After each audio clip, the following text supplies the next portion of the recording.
Roman soldiers served for 25 years and had to have a small waist.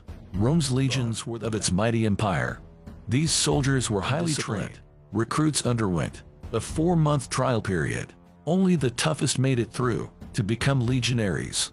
Legionaries signed up for at least 25 years of service. Legionary had a slave. The Roman army had strict recruitment standards.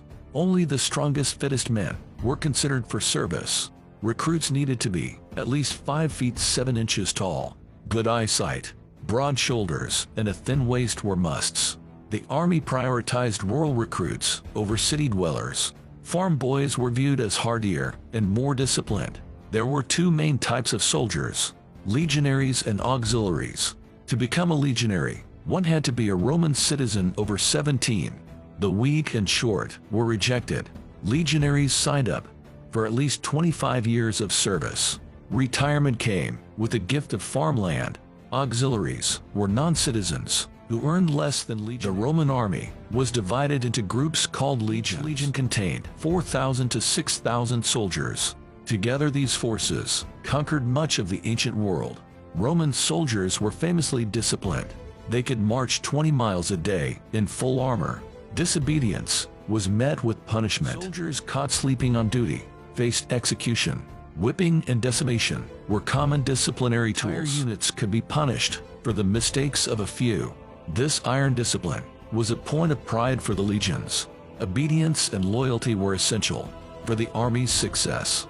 Deserters were crucified as a lesson to the rest. Roman soldiers trained rigorously. Recruits underwent a 4-month trial period. They were not allowed in this trial was complete.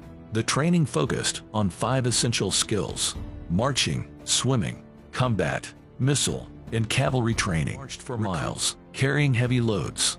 This built endurance for long marches and formation. Precise synchronized marching was crucial. They maintained formation on rough terrain. Strong swimming skills were essential. Recruits practiced in full armor and gear to transport equipment in the water. This ensured mobility across waterways.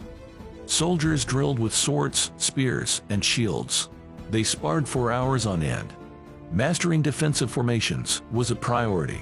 Then there was also missile training. Recruits became expert archers and javelin throwers. They practiced hitting distant targets accurately. Missile fire ranged support. Elite cavalry received specialized horsemanship training. Legionaries learned to fight effectively. Alongside them, coordinated cavalry charges were a devastating tactic. During training, each soldier had a slave. This slave carried the soldier's heavy gear. This let the legionary focus on honing skills. Roman legionaries weren't just fearsome fighters. They were also skilled military engineers. Soldiers learned to construct bridges and fortify camps. Building siege weapons and other machines of war was part of their skills. This training produced an unstoppable war machine.